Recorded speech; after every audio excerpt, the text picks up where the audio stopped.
வணக்கம். சப்பாத்தி மீந்து போச்சுன்னா இந்த மாதிரி செஞ்சு கொடுங்க, டக்குன்னு காலி ஆயிரும். வாங்க எப்படி செய்யுதுன்னு பார்க்கலாம். ஒரு கடாயில் எண்ணெய் வச்சுக்கோங்க. எண்ணெய் சூடானதும் சோம்பு போட்டுக்கோங்க. சோம்பு நல்லா பொரிஞ்சதும் ஒரு மீடியம் சைஸ் வெங்காயம் கட் பண்ணி வச்சுருக்கேன், அதையும் போட்டு நல்லா வதக்கிக்கோங்க.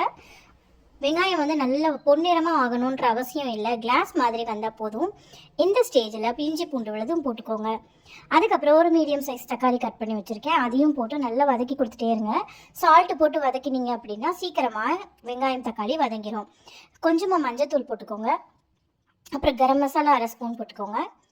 மிளகாத்தூள் 1 ஸ்பூன் போட்டிருக்கேன் நான். உங்கள் காரத்துக்கு ஏற்ற மாதிரி மிளகாத்தூள் போட்டுக்கோங்க. அதுக்கப்புறமா கரம் மசாலா கொஞ்சம் போட்டிருக்கேன். நல்லா வதக்கி கொடுத்து தக்காளியை நசுக்கி நசுக்கி வதக்கினீங்கன்னா தொக்கு மாதிரி ஆகிடும். ஸோ தொக்கு மாதிரி ஆனதும் இந்த ஸ்டேஜில் பிச்சு வச்சுருக்கிறோம் இல்லையா, அந்த சப்பாத்தி எடுத்து போட்டுக்கோங்க. சப்பாத்தி போட்டதுக்கப்புறமா அந்த தக்காளி தொக்கு இருக்கு இல்லையா, அந்த தொக்கு மாதிரி கிரேவி மாதிரி அதுலேயே ஊறின சப்பாத்தியை நல்லா இந்த மாதிரி கொத்தி விட்டுக்காங்க. நல்லா இந்த மாதிரி கொத்தி கொத்தி வதக்கி சப்பாத்தி இந்த மாதிரி பிச்சு பிச்சு போட்டு ஆல்ரெடி டிஃபரெண்டா இந்த ஈரத்துல ட்ரை நல்லா குத்தி மசிஜா மாதிரி நம்ம சேனல்ல சுவையான கொத்து சப்பாத்தி ரெடிங்க. இந்த மாதிரி செஞ்சு கொடுங்க. மறக்காம சேனல் சப்ஸ்கிரைப்